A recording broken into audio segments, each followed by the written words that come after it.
Deep within New Jersey's Pine Barrens, the trees close in so tight the moonlight barely touches the ground. Travelers speak of unearthly shrieks, slicing through the stillness, the rustle of massive wings, and glowing eyes that stalk from the shadows. On one fateful night, a small group dared to camp where locals warned them never to tread. As the fire burned low, the forest fell silent. Then something monstrous emerged from the black. What they faced was no tale. It was the terror the Pine Barrens had been hiding for centuries. The Pine Barrens stretch endlessly, a labyrinth of trees where daylight feels thin and fragile. The air is heavy with resin, every step softened by layers of needles that blanket the earth. Travelers speak of a strange weight in the atmosphere, as though the woods themselves are listening. Even birds quiet here, their calls drowned by a deeper hush. To wander into this wilderness is to enter a place that breathes secrets. Those who dare to walk its trails after dusk describe a tension that never lifts. The branches twist overhead, interlocking like ribs that trap the sky. Moonlight filters weakly, turning the forest floor into a shifting quilt of shadows. Each breeze carries scents of damp soil and decaying leaves, mingled with something sour, like rot that never fades. It is in this silence that unease settles deepest. Locals say the woods are alive in ways most forests are not. Stories tell of travelers who hear voices drifting through the trees, soft at first, like distant murmurs carried by wind. They swear the whispers form words, names even, calling them deeper into the darkness. Some resist, fleeing back toward roads and villages, while others follow against their will. Few who go deeper return unchanged. Those who claim to have followed the whispers say the voices grow clearer with every step. They resemble loved ones, companions, or voices from memory long buried. One man swore he heard his dead brother calling, urging him to hurry. Yet when he reached a clearing, only silence remained. His friends found him wandering days later, clothes torn, eyes hollow, muttering that the woods had lied. Strange lights sometimes flicker between the trunks, pale and unsteady, too dim to be lanterns, too focused to be fireflies. Hunters have chased these glows, believing them to be campfires or guides back to safety. The further they follow, the colder the air grows, and the quieter the forest becomes. Eventually, the lights vanish, leaving the hunter alone, lost in a place that no longer feels real. The pines themselves seem to shift underfoot. Paths that once ran straight bend into curves, trees that should be familiar lean at new angles. Even seasoned woodsmen lose direction, compasses spinning wildly, maps proving useless. Some swear the forest rearranges itself, closing off trails and opening new ones. Whether illusion or curse, the result is the same. Those who enter risk being trapped. At night, the whispers grow louder. Campers huddle close to fires, swearing they hear their names carried on the wind. The voices circle them, never stopping, never clear enough to identify. Dogs grow restless, pacing the edges of the light, ears pricked toward the dark. When the animals finally whimper and retreat into the tents, the silence left behind is unbearable. More than once, travelers have spoken of shadows moving in ways that defy reason. Between the trees, shapes shift, too tall and too crooked to belong to deer or men. They vanish as quickly as they appear, but always leave behind the sense of being watched. Eyes burn faintly in the distance, red pinpricks in the black. They blink once, then disappear, leaving terror in their wake. One account tells of a farmer's son who wandered into the woods at dusk. He heard a woman's voice singing, soft and sweet, drawing him off the trail. He followed for hours until the sound cut off abruptly. By morning, searchers found him curled at the base of a tree, trembling violently, unable to speak. His hands were raw with scratches, as though he had tried to claw his way out of the woods. The forest floor holds its own secrets. Travelers stumble across bones bleached by weather, scattered in strange patterns. Some resemble animals, but others are unidentifiable, too large or too warped to belong to familiar creatures. No scavengers linger near them, no signs of gnawing or natural decay. The bones lie untouched, as though placed there by something that wanted them to be found. Even the trees bear marks of something unnatural. Deep gouges scar the bark, raking upward in parallel lines. Some are fresh, sap still bleeding from the wounds, while others are old and blackened with age. The marks reach heights no bear could climb, no man could carve without ladders. They remain as silent warnings etched into the forest like runes of menace. Hunters describe hearing heavy breathing close at hand, though no figure appears. The air vibrates with the sound, warm against their skin as if something immense hovers just beyond sight. Panic sets in quickly, weapons raised against the dark, though no target reveals itself. When the breathing stops, silence falls harder than before, leaving hearts hammering in its absence. Stories of children lost in the pines are common, their disappearances explained by superstition rather than accident. Parents warn their young never to answer voices they hear among the trees. Yet some insist they have seen children walking through the woods at night, pale and silent, their eyes reflecting moonlight unnaturally. When approached, they dissolve into the shadows, leaving no trace behind. Fires behave strangely in these woods. Flames sputter and shrink without warning. No matter how much wood is fed into them, smoke curls downward, choking campers instead of rising. Some claim they see faces in the embers, twisted and sneering, vanishing when the logs collapse. In the darkness left behind, the whispers always return, louder than before. One chilling story speaks of travelers who awoke to find their gear rearranged in neat rows. Knives were stuck upright in the ground, packs opened and carefully emptied, ropes coiled into perfect spirals. Nothing was stolen, but everything had been touched. The men fled at dawn, certain that something had studied them in the night, leaving its mark in order. The pines also carry a smell no one forgets. At times the air fills with the stench of sulfur, sharp and choking, as though the earth itself has split open. The odor lingers, clinging to clothes and skin, impossible to wash away. It comes without warning and without source, followed always by unease so powerful it drives even the boldest back towards civilization. Old folklore claims the forest is cursed by birth, born from blood and betrayal. They say the soil itself remembers, feeding on fear, shaping something monstrous from hatred and despair. The whispers are not voices but echoes of the curse, replaying endlessly, luring new victims into its grasp. Whether myth or truth, those who hear them rarely doubt the danger after surviving a night. Strange storms break suddenly over the pines, lightning flashes in silence, thunder never follows. Yet the trees glow briefly under the strikes. In those moments, witnesses swear they see a figure between the trunks, wings spread wide, larger than any known bird. The vision lasts only seconds, but it burns into memory like a scar. Campers sometimes vanish without a struggle. Their tents remain intact, fires still smoldering, gear undisturbed. Only the sleepers are gone, as though plucked gently into the night. Companions searching nearby report hearing whispers urging them to follow, leading them deeper into the black. Most resist. Those who don't are rarely seen again. The pines breed madness in those who linger too long. Men lose track of time, waking to find days have passed, though they remember only hours. Others wander in circles, returning to the same clearing no matter which direction they travel. Some laugh hysterically at the whispers, convinced they've been chosen, while others collapse in despair. The forest feasts on their unraveling minds. Witnesses claim the whispers are not confined to the woods themselves. Survivors return home only to hear them again in the dead of night, drifting through windows, carried into dreams. Families speak of men waking screaming, convinced the trees had followed them, convinced the voices still call. The barrens never truly let go of those who have heard. One hunter confessed that he shot blindly into the dark when the whispers grew unbearable. The gunfire echoed, but so did laughter, deep and cruel, rolling through the trees. His bullets struck nothing, his courage broken. He abandoned his gear and fled, running until his legs gave out. His companions found him days later, still running in his sleep, mumbling that the forest had laughed. Locals refuse to mark certain spots on maps, leaving them as blank voids. They know better than to guide outsiders into places where the whispers live strongest. Those who ignore the warnings vanish quickly, swallowed by the forest without resistance. Even rescue parties turn back, their nerves frayed by voices calling their names from just beyond the tree line. The barrens remain endless, their heart unknowable.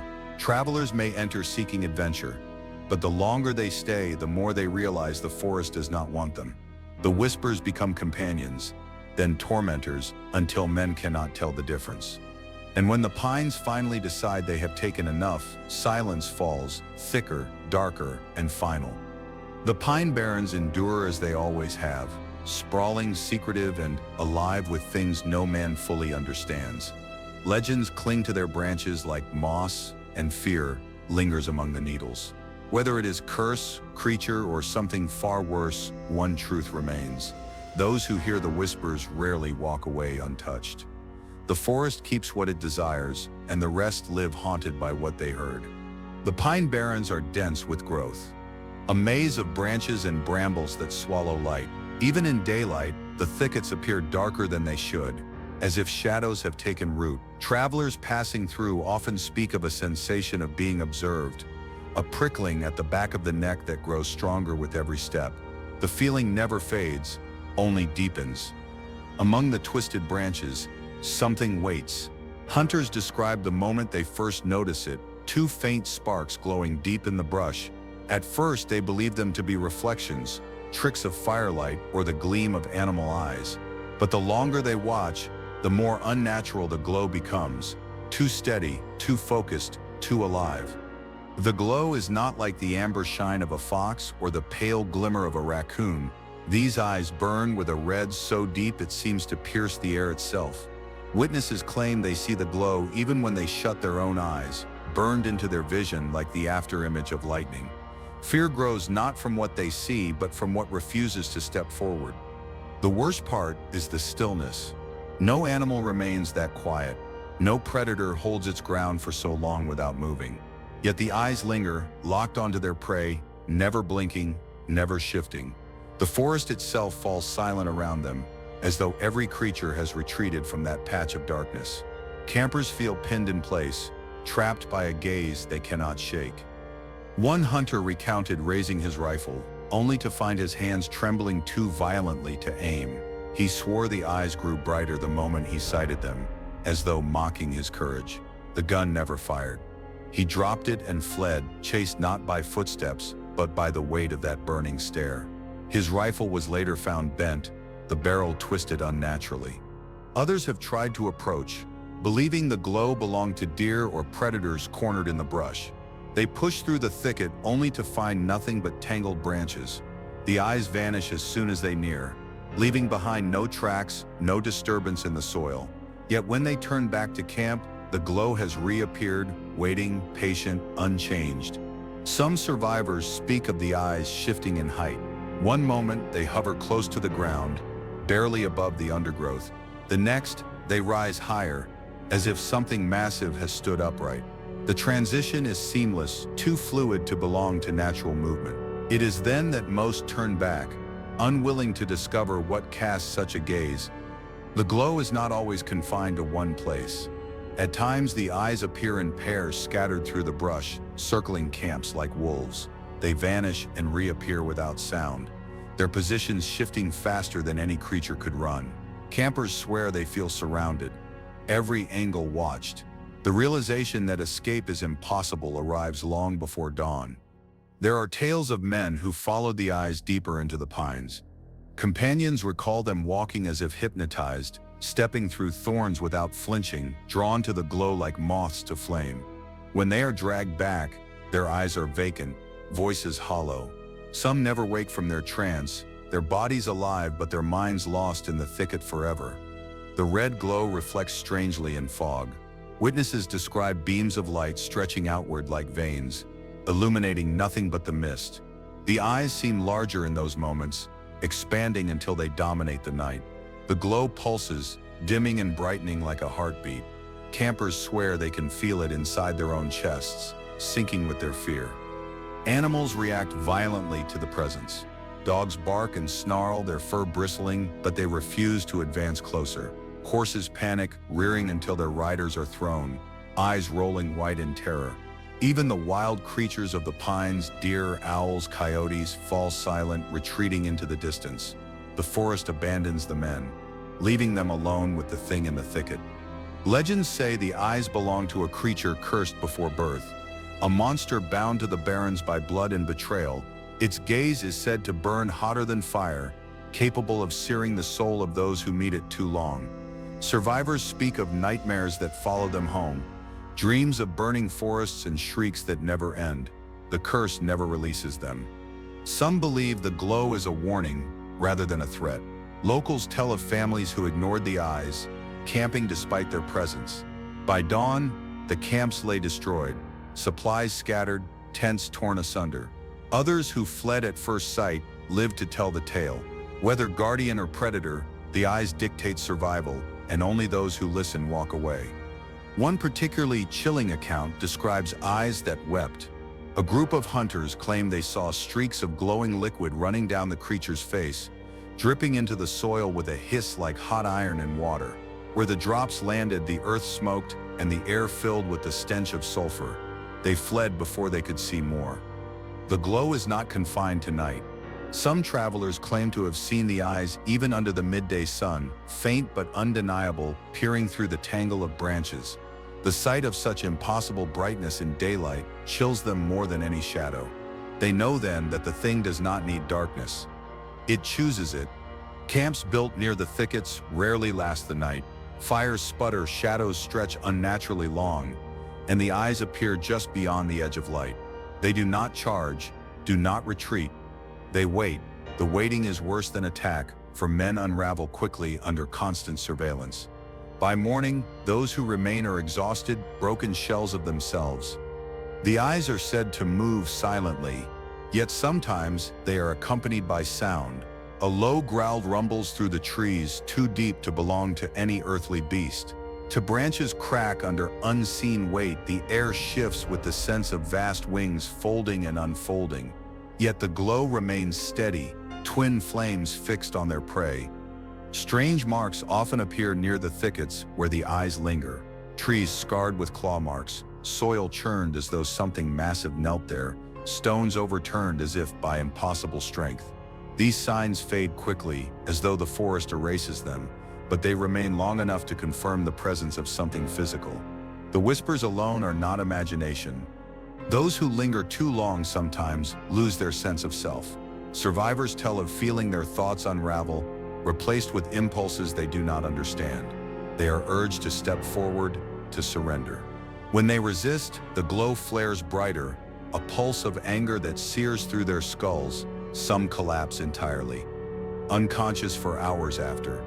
Old folklore insists the eyes have been seen for centuries, long before settlers arrived. Native tales describe a winged beast, with a gaze that glowed like fire, stalking the woods in endless hunger. They warned never to meet its stare, for to do so was to invite death or madness. The warnings were passed down, but curiosity always overcame fear. Travelers who attempt to photograph the glow report only blackness. Cameras fail, batteries drain, and film develops blank. Yet witnesses insist they saw the eyes clearly, hovering only feet away. The forest seems to guard its secret, erasing any proof before it can leave the pines. Stories remain, but evidence dissolves like mist. One man described the eyes as ancient, older than the forest itself. He claimed they carried intelligence, a cruel awareness that stripped him bare. They were not the gaze of an animal, but of something that understood fear intimately and wielded it like a weapon. He left the barrens swearing never to return, certain that he had been studied, measured, and spared only by choice. The most unsettling stories claim the eyes follow victims home. Survivors awaken to find the glow outside their windows, peering in from the darkness beyond. Others see them in mirrors, hovering behind their reflections, waiting for them to blink. The terror does not stay in the pines, it clings, burning into their lives long after escape. Even when absent, the memory of those eyes lingers. Survivors describe them in hushed tones. Unable to shake the image from their minds, they see them in dreams, feel them in silence, hear them in every unexplained creak at night. The glow is not just a sight, it is an infection, spreading until it consumes the soul. The barrens remain vast, endless, and secretive. Travelers will continue to wander its paths, daring to test the stories, eager for proof of the impossible. Yet those who encounter the burning eyes understand a truth no skeptic can deny. The pines are not empty, and something watches from the thickets, patient, eternal, and always waiting for the next victim. The Pine Barrens are vast and endless, stretching like a sea of tangled forest where the horizon never seems to arrive. At night, the stillness is oppressive, broken only by the crackle of firewood and the restless calls of unseen animals. Yet travelers say there are nights when all familiar sounds vanish, replaced by something unnatural. It begins as a low hum in the distance, faint but deliberate. Campers describe the moment as a shift in the very air. The silence deepens until even breathing feels intrusive, as if the forest itself has stopped to listen. Then, out of nowhere, a gust sweeps through, heavy enough to scatter ashes and topple branches. It isn't the breeze of a storm, but the beating of something vast. The air trembles with rhythm, steady, powerful, and growing closer. Hunters tell of hearing the noise before they see it, each impact like a great drum pounding overhead. The forest floor vibrates with every pulse, shaking loose pine needles that rain down silently. They look upward, expecting clouds or storms, but the sky remains clear. Instead, shapes glide between the treetops, blotting out starlight for seconds at a time. The sound is unlike any bird. It is too slow, too deliberate, each sweep drawn out in dreadful intervals. Owls, bats, even eagles are dwarfed by the scale of such a sound. Witnesses swear the noise rattled their bones, making teeth chatter without cold. They clutched their rifles but felt no safety in them. No bullet could pierce what remained unseen above. Those unlucky enough to glimpse it describe a silhouette vast enough to span the clearing in a single motion. The outline is monstrous. Wings longer than trees are tall, unfurling with unnatural grace. The moonlight catches the edges for only a moment, revealing shapes jagged and wrong, feathers or skin that shimmer as if soaked in oil. By the time the vision registers, it is gone. Some survivors insist the wings stir more than air. As they pass overhead, the world warps, flames gutter low, lanterns flicker out, and shadows crawl unnaturally against the ground. One man swore his watch stopped completely, its hands frozen as the sound passed. He fled that night and claimed never to return, leaving his gear abandoned to the forest. The power of the wings extends beyond hearing. Campers report pressure on their chests, as if the air itself grew too heavy to breathe. Each beat feels like a wave crashing over them, suffocating for an instant before easing. Some collapse under the force, clutching their ribs as though struck. The forest recovers quickly, but the fear remains long after. Animals react first, their instincts sharper than human senses. Dogs howl wildly, snapping at shadows, before collapsing into silence as the air shifts. Deer bolt in erratic directions, leaping through brambles without hesitation. Even the owls fall mute, vanishing from their nightly hunts. When nature abandons its rhythm, men know they are no longer the apex predators of the woods. Witnesses often claim the wings are accompanied by a shriek. It cuts through the forest like iron, tearing, sharp and piercing, leaving ears ringing long after. The cry rises above the rhythm, high-pitched and human-like, filled with anguish. Those who hear it say the sound carries intelligence, a cruel echo of pain and rage woven together in every note. Others speak of the wings carrying a foul stench. The gusts that follow are not fresh breezes, but waves of sulfur, decay, and iron. The smell clings to clothes, hair, and skin, refusing to wash away. Some survivors gagged until they collapsed, unable to breathe through the foul haze. Days later, they swore they could still smell it on their hands. The presence is not fleeting. The wings circle, returning again and again, as though measuring those below. Campers feel hunted, pinned to the ground by a predator that has not yet chosen its prey. They watch the treetops sway violently, branches bending beneath something immense, yet they catch only glimpses, a shadow, a flicker, never the full form. A few claim the wings reflect light unnaturally. Moonlight bends against them, shimmering like glass warped by heat. The glow distorts the air, making stars ripple above. It is as though reality itself rejects the creature's passage, unable to contain its presence. Those who stare too long grow nauseous, their vision blurring until they collapse. There are reports of the wings stirring storms where none should exist. Clear skies blacken within minutes, clouds pulled from nowhere, rain lashes the trees, lightning cracks without thunder, and wind roars louder than hurricanes. When dawn breaks, the skies return to calm, as if nothing ever happened.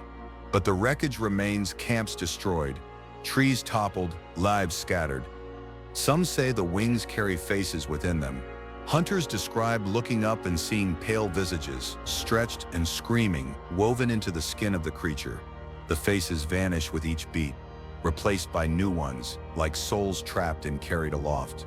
None can agree on how many they saw, but all agree that the terror in those faces mirrored their own. Witnesses often lose time during encounters. Hours pass unnoticed. Conversations break mid-sentence, and fires burn to ash without memory of tending them. They recall the wings circling again and again, but cannot remember what happened in between. The gaps haunt them more than the sound itself, for they cannot explain what they may have lost in those missing hours. Travelers who dare to follow the sound deeper into the forest rarely return. Companions searching for them find shredded belongings, scattered in clearings, boots torn apart, bags slashed open, and rifles bent beyond use. No blood, no bodies, just destruction left behind. The wings leave nothing for the living to bury. Legends whisper that the wings herald death. Locals tell of villages that vanished after hearing the sounds above their roofs. Fires consumed the homes, and survivors spoke of shadows descending from the tree line. Those who lived left quickly, never to rebuild. Generations later, the stories remain, warnings etched into the culture of the pines. The wings do not always remain high above. Some accounts describe them folding downward, massive appendages brushing the ground with force enough to knock men flat. Trees bend, splinter, and collapse beneath their touch. One man swore he saw clawed tips at the end of the appendages, dragging trenches into the earth. His companions dismissed him, but the marks remain. Children in nearby towns tell stories of hearing the wings even when no one else does. They wake crying, insisting something circled their homes at night.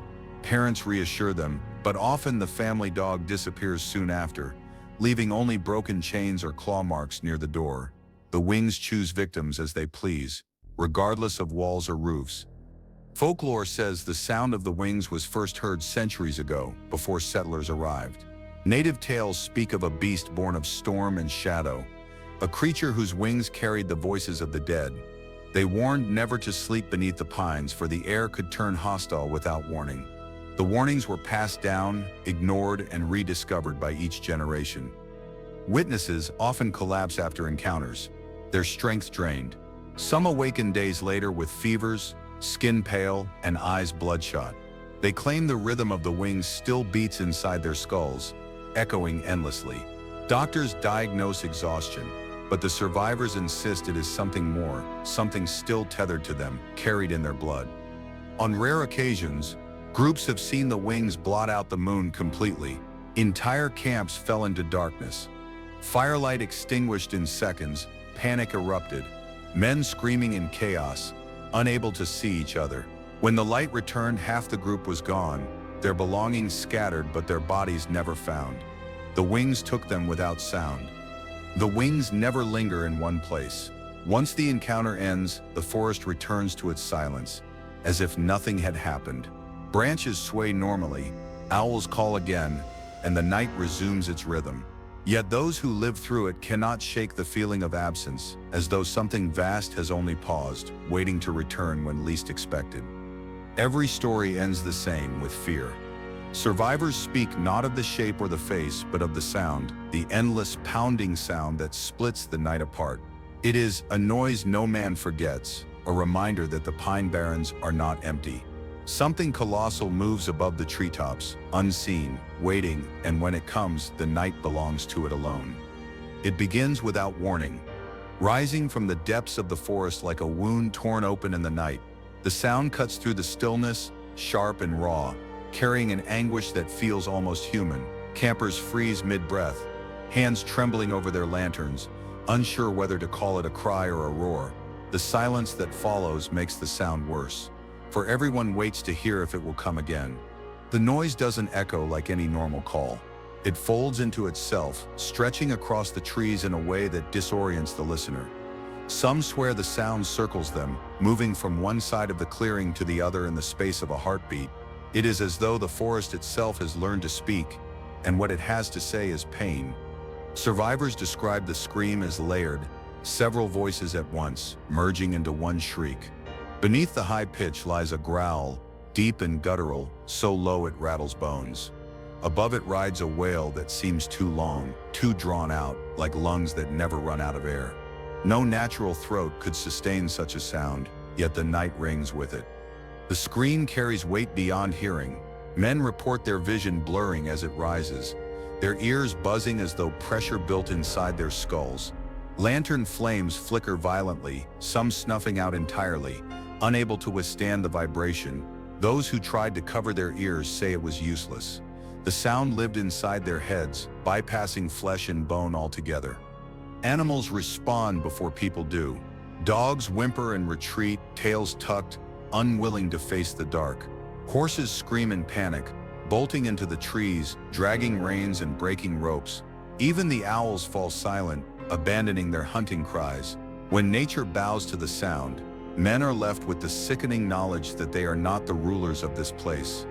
A hunter once claimed the scream was so sharp that it split the air. He described the sensation of the atmosphere vibrating, the trees trembling in unison as if some force beyond wind had torn through them. Needles rained down from the pines like hail. His account ended abruptly in his journal, the ink smearing where his hand had stopped mid-sentence. Another account tells of a group huddled around a campfire, their stories cut short by the noise. The flames bent sideways as if shoved by invisible hands, sparks scattering into the night. The men clutched their rifles, but none dared fire. They knew instinctively that bullets would not answer something capable of producing such a sound. Their courage evaporated before the scream even ended. Some survivors claim the sound has an aftertaste. They describe a metallic tang flooding their mouths, coppery and thick, as though they had bitten down on iron. Others say the air grew hotter, sticky with sulfur, leaving their throats raw. The scream is not only heard, it is consumed, absorbed by the body until it poisons every sense. In the moments following the sound, confusion reigns. Men stagger as if drunk, stumbling over their own feet. Some collapse entirely, hands clutching their heads, eyes wide and unseeing. Others wander into the dark, called by something in the pitch, never to be found again. The scream doesn't just terrify, it compels, bending minds to its rhythm. Locals insist the sound has been part of the Barrens for centuries. Tales tell of villages that packed overnight, abandoning homes and crops, leaving everything behind after hearing the cry. No records explain why, only the shared whispers that the forest had demanded silence, and those who stayed behind never saw daylight again. The scream was warning enough. One man claimed to have recorded the sound. He carried back a device filled with static and distortions, its reel warped from the force of what it captured. Listeners swore they could hear faint syllables within the noise, words too garbled to understand, but undeniably deliberate. The recording was destroyed not long after, the man insisting no one else should ever hear it. The sound carries far beyond its source. Witnesses on opposite sides of the Barrens report hearing it at the same moment, as though the forest amplified the noise. Yet when they compared experiences, the details differed. Some swore it came from the east, others, the west. The scream cannot be traced. It exists everywhere at once, omnipresent and impossible to hunt. At times, the noise is accompanied by a rush of wind, branches thrash violently, soil scatters, and tents collapse as though struck by invisible claws. The gust fades as quickly as it arrives, leaving the night heavy and still. The scream always follows, louder than before, punishing those who dared withstand its first warning. Survivors speak of the sound stirring memories. One soldier wrote that as it filled the night, he remembered his mother's last words, a memory he had not thought of in decades. Others recall voices of friends long dead, woven into the pitch like echoes carried across time. The scream digs into memory, pulling out grief to fuel its horror. Some believe the sound is a lure. Accounts describe hunters leaving their camps, weapons ready, convinced a woman was crying for help in the woods. They vanish into the brush, never to return. Companions hear the cry again. Only closer, now shaped like the voice of their missing friend. The forest does not just scream, it deceives. Others insist the sound isn't meant for humans at all. They tell of deer collapsing mid-step, their bodies convulsing until they fell lifeless. Birds drop from the air, wings stiff and frozen. The forest itself seems to buckle under the weight of the noise, unable to endure its unnatural pitch. If animals die from it, what chance do men have? Those who encounter the sound often report changes afterward. Their hearing dulls, voices grow faint, and ringing lingers endlessly in their ears. But worse are the dreams. They wake screaming, convinced the sound is still there, vibrating through their skulls. No amount of silence soothes them, for they know the noise is waiting in memory, ready to rise again. One chilling story tells of a family who camped too close to the pines. They awoke to the cry, ripping the night apart, their children clutching their ears and sobbing uncontrollably. The father swore the sound carried words, his name called again and again. By morning, his hair had turned gray, his body trembling as though decades had passed in a single night.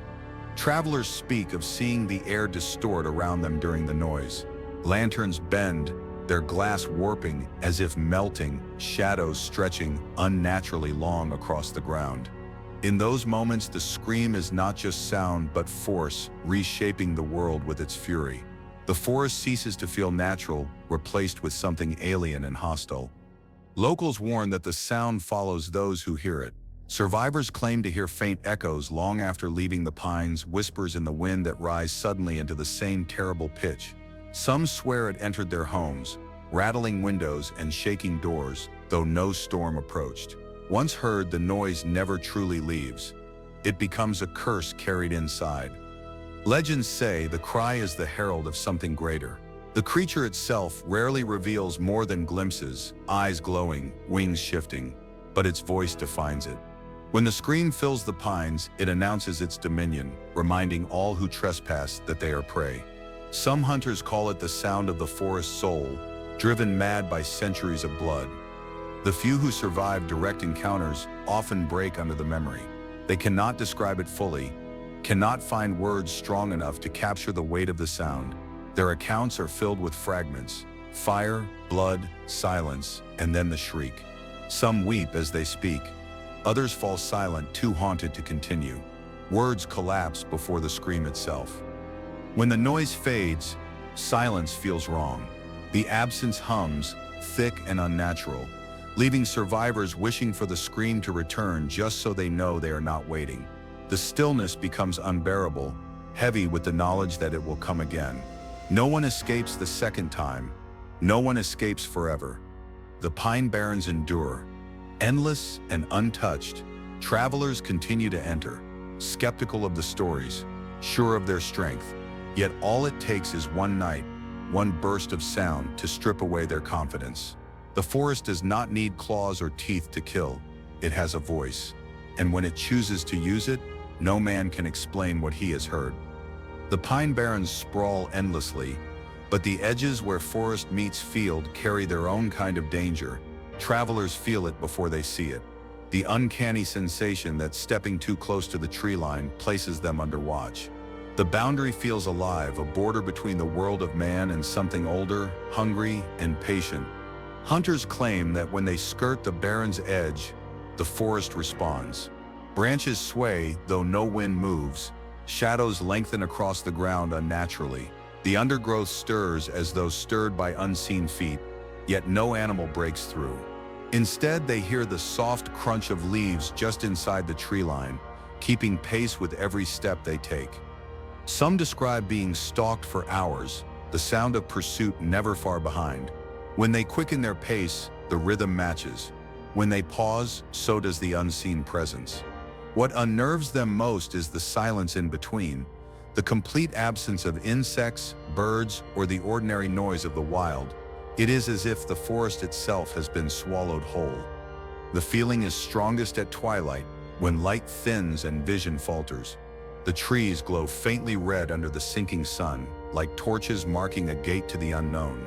In those moments, many swear they glimpse a figure standing among the pines, Too tall, too thin, its outline jagged against the dim sky. By the time they look again, it is gone.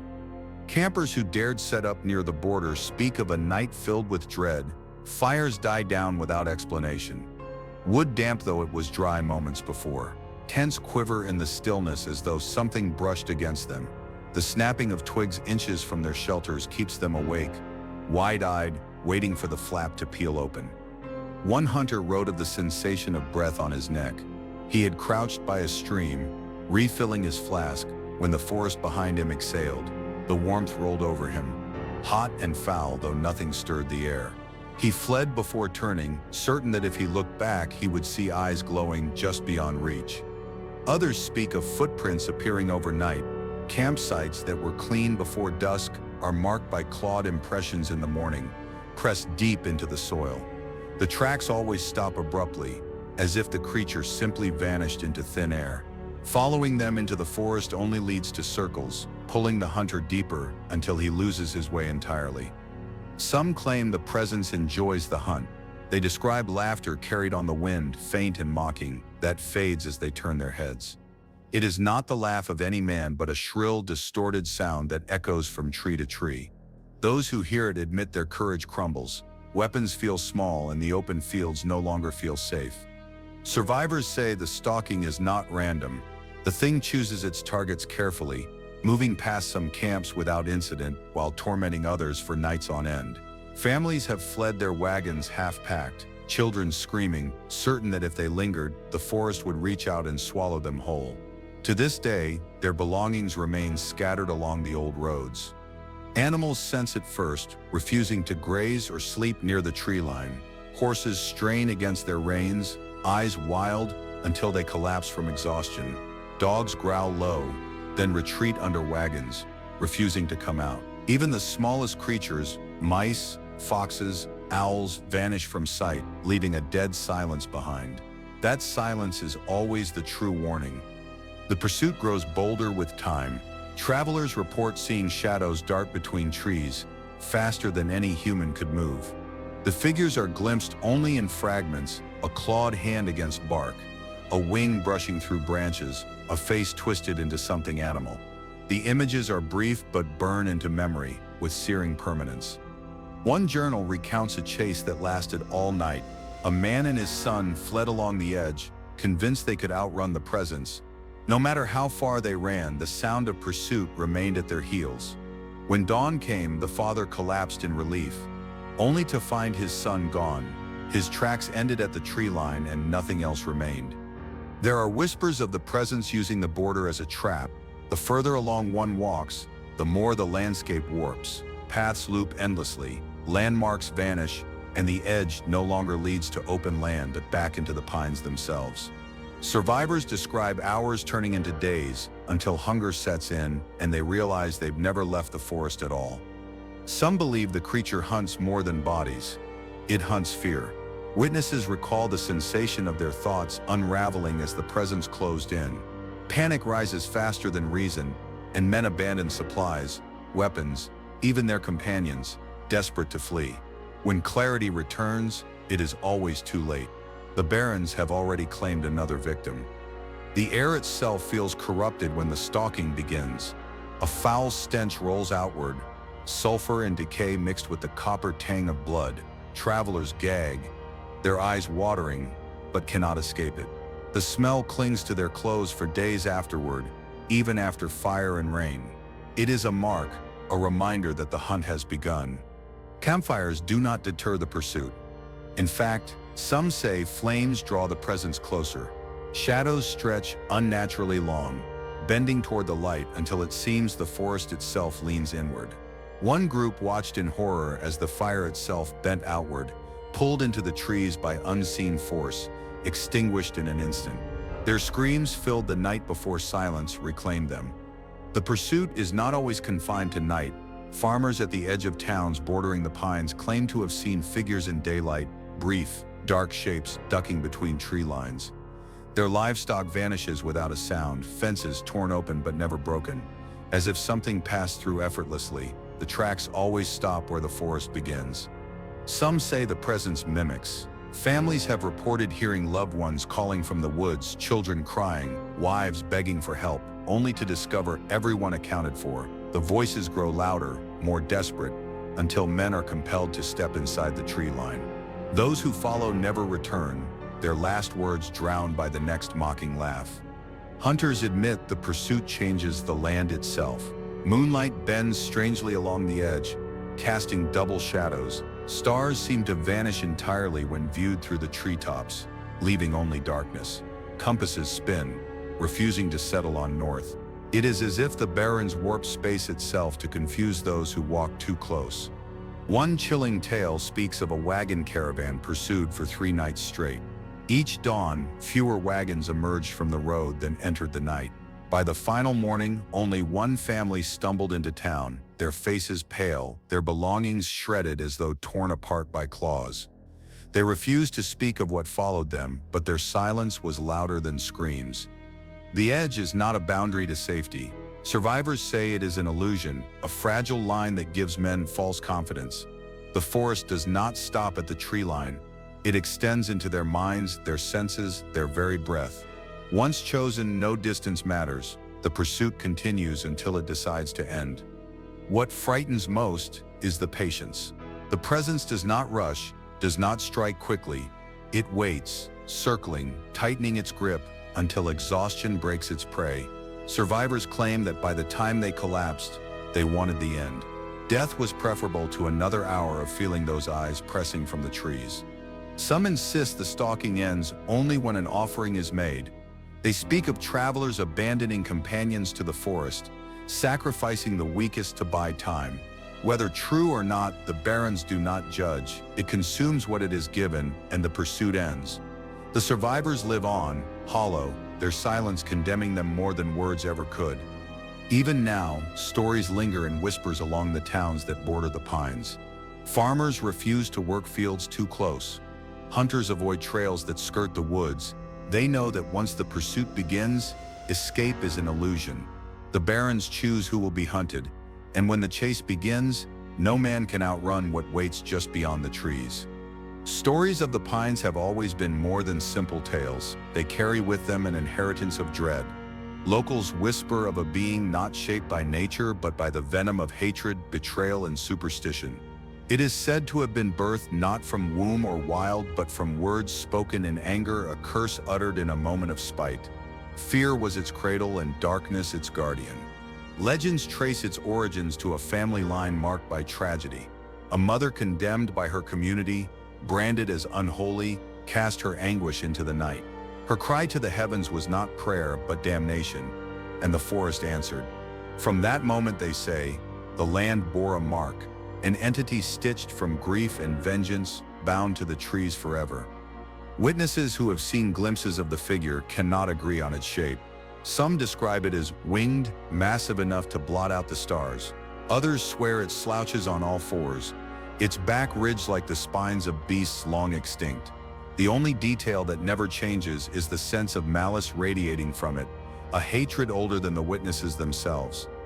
The idea that fear could create flesh unsettles those who hear the stories. It suggests the barrens are not merely haunted but alive, capable of shaping the intangible into form. Every scream, every shudder, every whispered tale passed down through generations only feeds the cycle. Fear does not wither here. It multiplies, grows teeth, and eventually takes wing. Hunters say the thing carries both human and animal traits, fused together in grotesque harmony. Its cries echo like a child's wail and a predator's roar all at once. Its limbs are mismatched, one too long, another too short, bent as though broken yet functional. The contradictions are what unnerve the most. No mind can reconcile it as real, yet no heart can deny its presence. Some survivors swear its eyes glow not merely with light but with intention. They do not reflect firelight. They emit it, burning red as if forged in a furnace. Men describe feeling their thoughts unravel under that gaze, memories dragged from the corners of their minds and paraded before them. The creature does not only look, it knows. Folklore insists the land itself contributed to its creation. Blood spilled in endless hunts, fires set in cruelty, bodies buried in shallow graves. all of it seeped into the soil. Over centuries, the pines became a crucible, and the entity a result. It is not the curse of one person alone, but of every hand that raised violence here. At night, locals claim its presence is heralded by unnatural weather. Winds whip in sudden bursts, clouds spiral above, and rain carries the stench of sulfur. Lightning splits the sky without thunder, illuminating twisted silhouettes among the trees. It is as though the land mourns its own corruption, each storm a lament for what it birthed. Farmers who dared build too close to the woods tell of crops that wither overnight, livestock vanish, leaving only claw marks in the soil and the stink of burnt hair. One family swore their well turned black after hearing shrieks, and the Pine Barrens remain as silent as they've always been. But silence is not safety. The tracks vanish, the cries fade, yet the memory of that night still hangs heavy in the trees. Some say the Jersey Devil is only a legend, born from fear and darkness, but the fear in the eyes of those who lived through it tells another story. The Barrens keep their secrets well, and anyone who dares to wander too deep must ask themselves a final question. If the devil waits in the shadows, will you make it back out?